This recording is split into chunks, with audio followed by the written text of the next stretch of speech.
Assalamualaikum warahmatullahi wabarakatuh. Selamat siang ibu-ibu, kita berjumpa kembali. Salam sejahtera untuk kita. Biasanya kita mulai jam 1, tapi ini berhubung Ibu Tania nih atau anak Tania, dia tinggal di Michigan di Amerika. Jadi sekarang aja udah jam 10 malam. Kalau kita jam 1 siang, dia kesian jam 1 malam. Besok nggak bisa kerja. Kelihatannya masih muda banget Tania nih ya. Aku udah lumayan, aku umur 24, Prof. Udah lumayan umurnya, tapi Iya. mukanya masih seperti anak-anak ya. Bagus lah. Jadi Ibu Tania ini adalah BCBA dari Amerika, masih di Michigan, nggak tahu kapan pulang. Bentar lagi pulang ya? Agustus. Alhamdulillah. Dan hari ini kita akan dibantu oleh Ibu Jennifer ya. Ini juga BCBA. Jennifer di mana adanya sekarang ya? Di Jakarta, Prof. Oh, udah di Jakarta. Dulunya di mana ya? Dulunya di Boston, di USA. Ya, jadi ini Amerika semua yang ngomong nih. Kita lihat orang Amerika ngomong ya. Hari ini kita akan belajar sesuatu yang pasti banyak dibutuhkan oleh ibu-ibu yang mempunyai anak-anak berkebutuhan khusus. Yaitu biasanya begini, kalau ibu-ibu datang tuh takut sekolahnya takut nggak naik, terus takut nggak bisa ngikutin pelajaran. Tapi selain itu sebetulnya banyak juga ilmu-ilmu yang dapat diajarkan kepada anak untuk membantu hidupnya sehari-hari ya. Atau kalau kita lihat definisi dari ASD, orang tua selalu tanya, "Dok, ini ringan apa berat?" Nah, klasifikasi berat ringan itu tergantung banyaknya bantuan yang diberikan pada anak untuk melakukan kehidupan sehari-hari. Jadi bukan hanya akademis ya, hidup sehari-harinya dia perlu dibantu apa tidak. Kalau dibantu full ya dia berat, kalau dibantunya sedikit-sedikit ya dia ringan, oke gitu ya. Nah kita belajar nih beberapa hal yang bisa dilakukan sehari-hari ya, Ibu Tania ya. Baik, silakan Bu Tania. Sama Bu Jennifer. Selamat pagi Bapak-Bapak, Ibu-Ibu. Nama saya Tania Purnomo. Tadi seperti Prof bilang, saya adalah seorang BCBA. Sekarang lagi bekerja di Massachusetts, Amerika Serikat.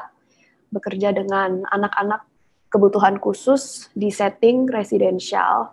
Jadi hari ini saya mau membahas topik yang berjudul cara mengajarkan keterampilan hidup penting kepada anak.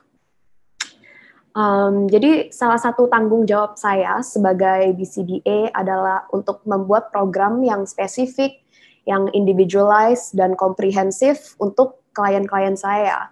Dan untuk membuat program yang komprehensif, kita tidak boleh hanya berfokus kepada satu kategori ilmu gitu.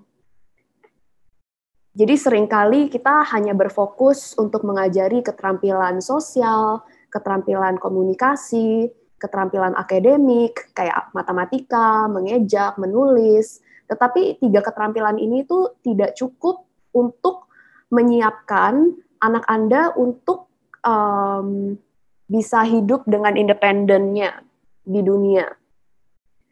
Masih banyak sekali keterampilan-keterampilan lain yang kita harus ajarkan kepada anak, seperti keterampilan kesehatan dan keamanan, keterampilan leisure, vocational atau cara bekerja, keterampilan advokasi, hygiene, keuangan, home living skills, dan transportasi, dan lain-lainnya. Tapi mungkin sekarang Anda mulai menanyakan diri, keterampilan apa sih yang saya harus ajarkan anak saya, dan bagaimana saya bisa menyiapkan anak saya untuk hidup sukses saat dia dewasa. Karena setiap orang dengan autisme itu beda, maka keterampilan hidup yang kita ajari kepada orang-orang dengan autisme akan berbeda. Nah, hari ini saya mau mengajak bapak-bapak dan ibu-ibu untuk melakukan exercise kecil. Tutup mata Anda dan bayangkan anak Anda saat dia dewasa. Apakah Anda membayangkan anak Anda untuk bekerja dan menghasilkan duit? Kalau iya, pekerjaan apa yang anak Anda akan punyai? Apakah anak Anda akan tinggal sendiri di rumah, ataukah dia akan tinggal di adult placement? Apakah dia akan menggunakan transportasi publik, atau dia mempunyai transportasi yang personal kayak supir? Terus pikirkan juga kegiatan-kegiatan apa yang anak Anda sukai. Jadi yang dia bisa lakukan pada waktu luang. Jadi dengan informasi-informasi ini, BCBA akan bekerja sama dengan orang tua untuk membuat program komprehensif dan spesifik untuk anak Anda. Keterampilan-keterampilan hidup ini biasa terdiri dari keterampilan-keterampilan prasyarat yang diajarkan mulai dari umur yang sangat muda. Maka dari itu, saya sarankan untuk mulai memikirkan hal-hal ini mulai dari sekarang juga, pada saat anak-anak Anda masih kecil.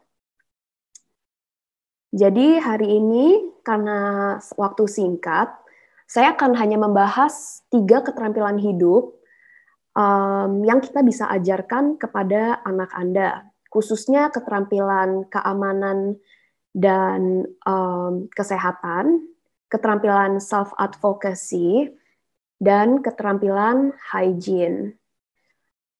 Karena semua program ABA itu dibuat spesifik untuk setiap anak, saya mau sarankan juga bahwa Anda tidak menyalin program ini dan langsung pakai untuk anak Anda. Sebisanya program-program harus dimodifikasi untuk bisa dipakai dengan efektif untuk anak Anda. Jadi keterampilan pertama yang saya akan bahas adalah keterampilan hygiene ya. Keterampilan hygiene itu terdiri dari keterampilan-keterampilan beda seperti memandi, keterampilan cuci tangan, membersihkan kotoran, gosok gigi, flossing, kebersihan menstruasi, dan pakai deodoran, dan lain-lainnya. Pada saat-saat COVID ini mungkin keterampilan ini termasuk memakai hand sanitizer, pakai masker, dan seterusnya. Hari ini saya akan membahas cara kita bisa mengajarkan anak kita untuk menggosok gigi. Jadi objektifnya adalah anak kita akan bisa menggosok gigi secara mandiri dan menyeluruh, tanpa bantuan orang atau kehadiran orang lain. Cara yang paling umum yang biasa dipakai adalah untuk menggunakan picture activity schedule,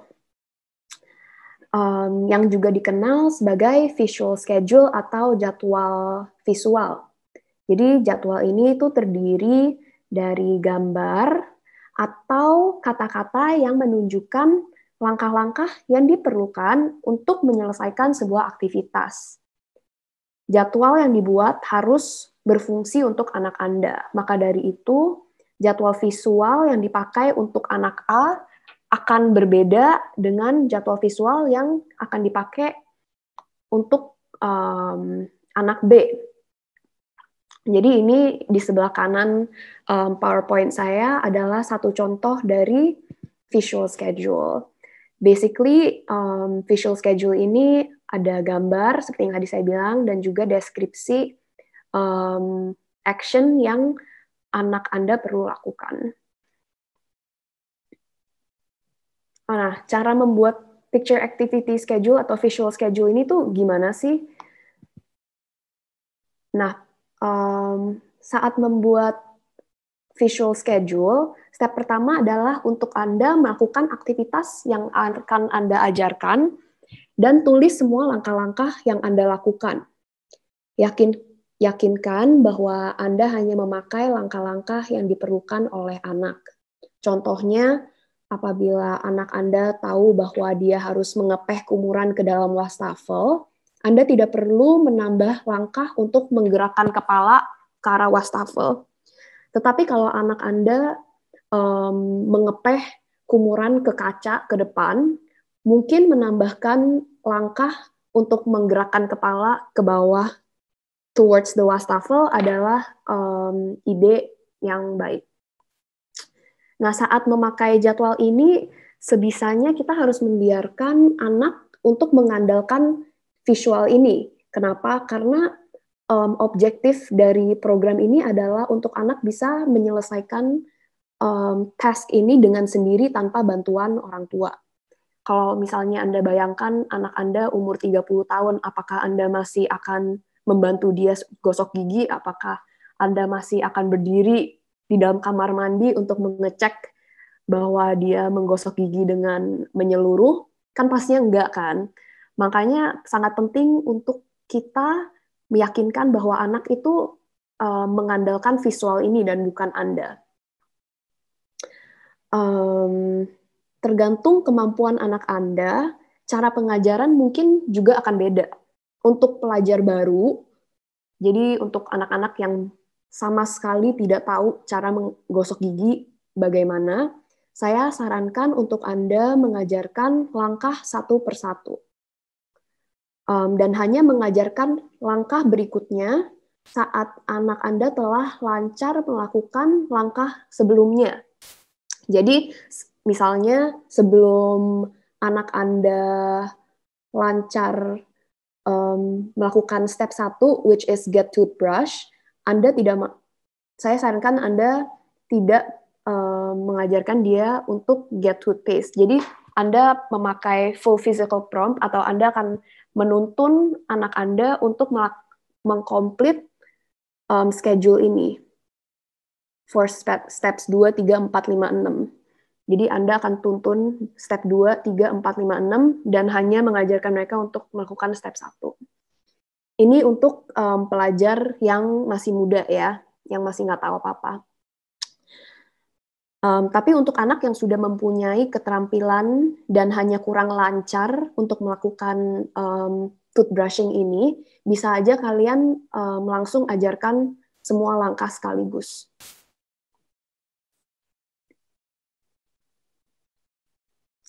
Keterampilan berikut yang akan saya bahas adalah keterampilan advokasi diri.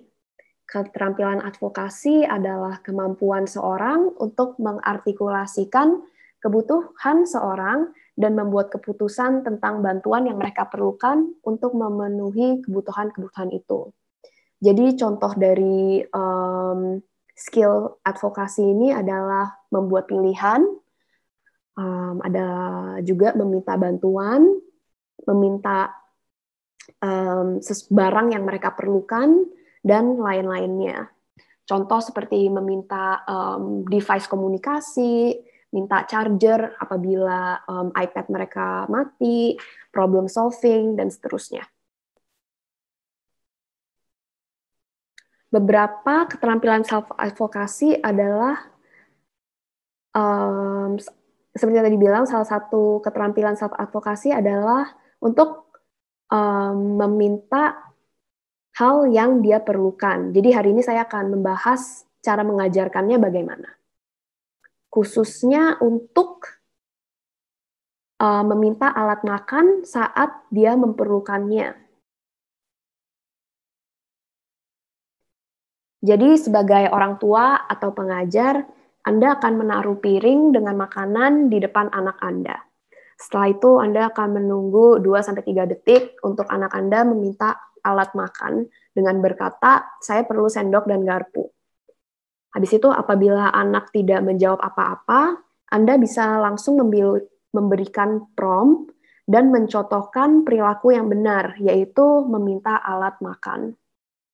Apabila setelah beberapa kali Anda mengajarkan ini dan pelajar masih tidak bisa meminta alat makan pada sendirinya, kalian bisa memodifikasi program ini dengan menaruh alat makan di tempat di mana anak bisa melihat dan menunggu untuk dia meminta peralatan makan itu. Jadi contohnya mungkin pertama Anda bisa menaruh makanan di depan dia, terus Anda akan tunggu 2-3 detik. Kalau dia nggak ngomong apa-apa, Anda langsung memberikan prompt, bilang, saya perlu sendok dan garpu. Terus anaknya akan repeat, saya perlu sendok dan garpu. Habis itu Anda akan memberi sendok dan garpu. Tapi apabila setelah beberapa kali Anda melakukan ini dan anak masih tidak bisa belajar, mungkin Anda bisa taruh piring di depan dia, terus pegang sendok sama garpunya di depan Anda, di mana anak itu bisa lihat. Jadi ini juga adalah additional prompt untuk anak itu meminta garpu dan sendok dengan sendirinya.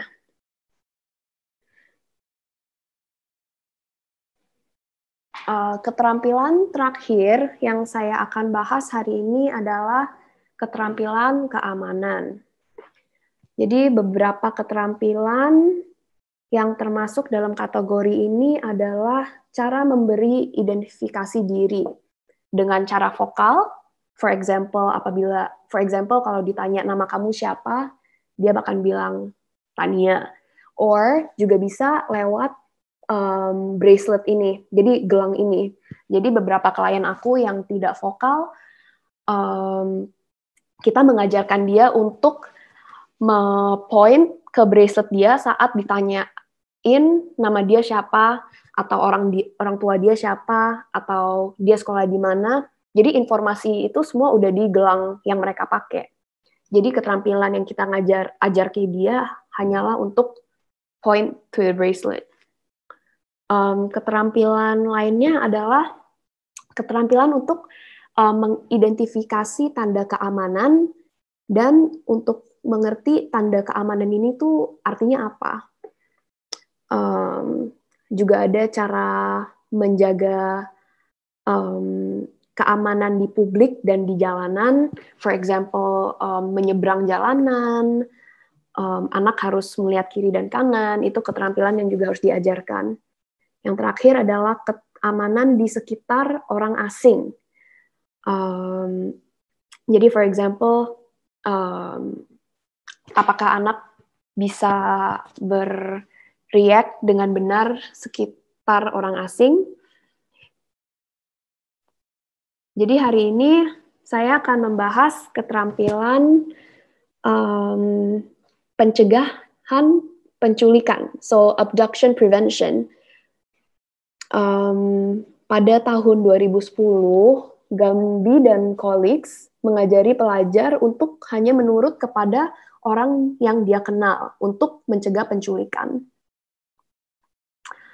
Menurut saya ini skill yang sangat penting untuk diajarkan karena seperti yang mungkin banyak kita tahu, anak-anak dengan ASD atau anak-anak kebutuhan khusus adalah target yang paling besar untuk diculik, karena mereka juga tidak bisa mengadvocate buat diri sendiri, dan mereka adalah target yang gampang untuk orang-orang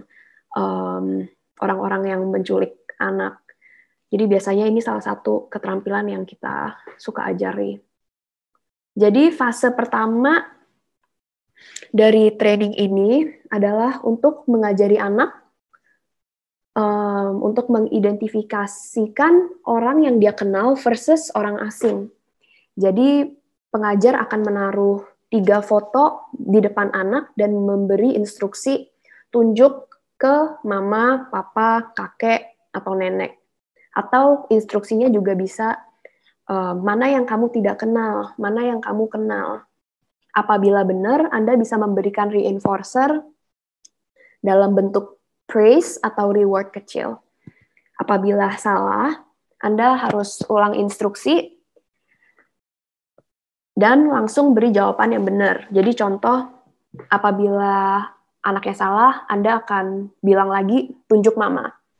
Habis itu langsung pegang tangannya dan memberikan dia prompt untuk tunjuk ke foto yang benar.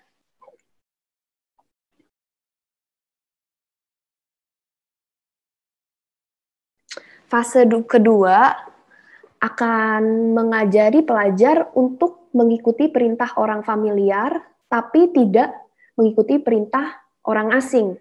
Jadi orang familiar, contohnya ibu, akan memberi instruksi kepada anak. Seperti, kesini nak, tanggapan yang benar adalah anak akan mendatangi ibu. Apabila anak memberi tanggapan yang salah, yaitu anak tidak mendatangi ibu, Anda harus mengulangi instruksi dan beri bantuan biar anak memberi tanggapan yang benar. Jadi, for example, ibunya bilang kesini nak, terus anaknya tidak datang. Anda bisa merekrut orang kedua untuk guide anak Anda untuk mendatangi ibu, gitu. Berikut orang yang tidak familiar atau orang asing akan memberi perintah ke anak. Di contoh ada bapak bule ini yang berkata, kesini nak, tanggapan yang kita ingini adalah untuk anak tidak mendatangi pria ini dan lari menjauh dari pria ini. Apabila anak mendatangi pria ini, bapak atau ibu harus langsung memberi feedback dan membantu anak menjauh dari pria ini. Senario-senario yang kita ajari bisa dimodifikasi dengan cara menambahkan elemen-elemen berbeda. Seperti contohnya mungkin Anda juga akan mengajari senario di mana orang asing menawarkan mainan atau permen. Atau senario di mana orang asing berkata, nah aku kenal papa kamu loh, namanya Budi kan, gitu. Jadi senario-senarionya harus variatif. Fase terakhir adalah melakukan fase kedua yang barusan tadi kita bahas di lokasi-lokasi berbeda. Ini namanya in situ training. Jadi lokasi-lokasi ini bisa di mall, bisa di taman, bisa di parkiran, bisa depan rumah, atau lokasi-lokasi yang sering Anda dan anak Anda kunjungi. Konsiderasi untuk program ini adalah apabila anak Anda verbal, saya sarankan mungkin bisa menggabungkan social stories.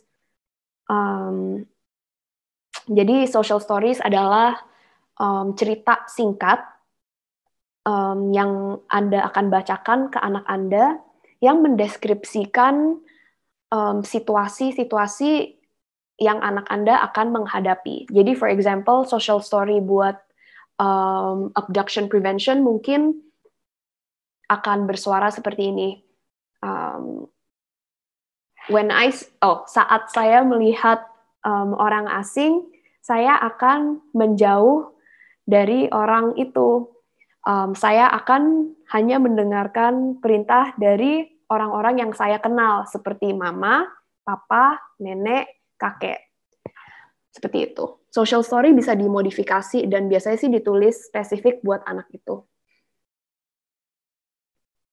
Jadi kesimpulan dari presentasi aku hari ini adalah ada banyak banget keterampilan hidup yang penting yang kita harus ajarkan kepada anak, tidak hanya akademik, sosial, ataupun komunikasi. Dan hari ini saya juga akan menyarankan Bapak dan Ibu untuk memulai memikirkan keterampilan-keterampilan hidup yang Anda ingin anak Anda mempunyai dengan membayangkan hidup anak Anda saat dia dewasa. Terakhir, saya juga mau mengingatkan sekali lagi bahwa program-program yang saya baru bahas hari ini ditulis spesifik untuk klien lain, dan saya tidak sarankan untuk memakai program ini untuk anak Anda tanpa dimodifikasi. Oke, begitu saja presentasi saya hari ini. Terima kasih. Apabila ada pertanyaan atau masukan, silahkan tulis di chat atau mungkin bisa unmute juga. Ya, terima kasih banyak Tania. Ini kelihatannya menarik dan mestinya nggak susah-susah amat ya. Ya, ada satu dua bidang satu dua keterampilan yang susah lah mengajarinya. Tapi secara garis besar sih nggak susah kelihatannya ya. Dan semua orang tua bisa mengajari hal ini. Iya, apalagi keterampilan-keterampilan ini tuh biasanya diajari di setting-setting natural. Jadi pada sehari-harinya gitu. Oke. Sebenarnya sih dibilang susah, ajarinnya enggak. Tapi seringkali keterampilan ini dilupakan gitu loh. Jadi kita lupa untuk mengajari keterampilan-keterampilan ini untuk kepada anak-anak kita. Gitu.